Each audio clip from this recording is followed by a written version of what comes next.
Hey guys, in this video, we're going to take a look at how you can remove the lock screen, PIN, password, or pattern lock security on the Samsung Galaxy S22 series. So first, let's go back to the home screen by tapping on the home button at the bottom of the screen. From the home screen, swipe down at the top and tap on the settings icon in the quick settings panel. In here, you want to go down and tap on lock screen. Then tap on screen lock type.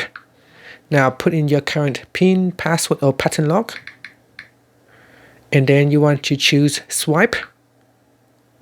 And that's it. Now we have successfully removed the PIN, password, or pattern lock.